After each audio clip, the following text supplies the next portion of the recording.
Step into the shadows of Victorian London, a city of stark contrasts where wealth and poverty lived side by side. In the autumn of 1888, a terrifying figure emerged from the foggy gaslit streets of Whitechapel, a figure who would become the world's most infamous serial killer, Jack the Ripper. For 10 brutal weeks, this shadowy predator stalked the impoverished East End, leaving a trail of terror and bafflement that continues to haunt us to this day.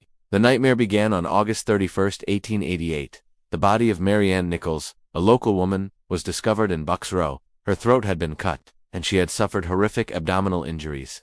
This was no ordinary murder. The precision and savagery shocked even the hardened residents and police of Whitechapel. Just over a week later, on September 8th, the Ripper struck again. Annie Chapman was found in the backyard of a house on Hanbury Street. The brutality had escalated. Panic began to grip the city. The newspapers, hungry for a sensational story, dubbed the killer Leather Apron at first, but a new, more sinister name was about to be born.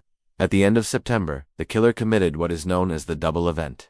In the early hours of September 30th, the bodies of Elizabeth Stride and Catherine Eddowes were discovered within an hour of each other. Stride was found in Dutfield's yard with her throat cut, but unlike the others, she had no further mutilations. Police speculated the killer might have been interrupted. If so, his bloodlust was not satisfied. Less than an hour later, Catherine Eddowes was found in Mitre Square. Her murder was the most gruesome yet, with extensive facial and abdominal mutilations. It was after this double murder that the name Jack the Ripper entered the public consciousness. Thanks to a letter sent to the Central News Agency, taunting the police, and signed with that chilling moniker.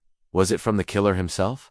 We still don't know for sure, but the name stuck. The police were in over their heads. They launched one of the biggest manhunts in London's history, interviewing thousands of people and investigating hundreds of suspects. They even employed pioneering forensic techniques for the time, like crime scene photography, but the killer was like a ghost. He moved unseen through the labyrinthine alleys of Whitechapel, leaving no clues, only victims. The public was in a frenzy of fear and speculation. Everyone was a suspect, from doctors and butchers to foreign sailors and even members of the royal family. The final and most horrific murder attributed to Jack the Ripper occurred on November 9, 1888. Mary Jane Kelly, a young woman in her mid-20s, was killed inside her own room at 13 Miller's Court. The scene that greeted the police was a vision from hell. So gruesome, I won't describe it in detail. It was a shocking final act of a reign of terror. And then, as suddenly as he appeared, Jack the Ripper vanished. The murders stopped. The letters ceased. The fog of fear slowly began to lift, but the mystery only deepened. Who was Jack the Ripper? Over 130 years later, we still don't have a definitive answer. Countless theories have been proposed, pointing fingers at dozens of individuals, from the painter Walter Sickert to a Polish immigrant named Aaron Kuzminski.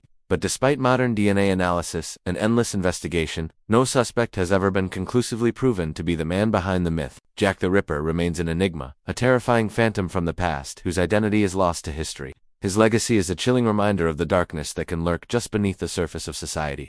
Thanks for joining me on this journey into one of history's greatest unsolved mysteries. If you found this fascinating, be sure to like this video and subscribe for more deep dives into the past. See you next time.